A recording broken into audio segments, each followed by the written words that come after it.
To use Affirm on Expedia, start by visiting the Expedia website and logging into your profile or registering if you haven't already.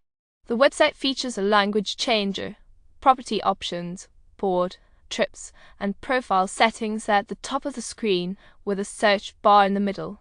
Using Affirm on Expedia is a great way to spread out the cost of travel plans. To do so, select the travel package you want to book and proceed to checkout, choosing monthly payments with Affirm as your payment method.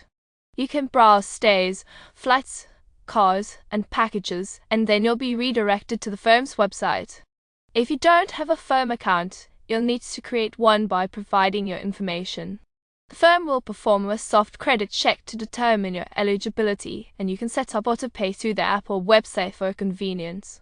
Once you've completed these steps, you'll receive a confirmation email from both Expedia and the firm, and you're all set to enjoy your trip.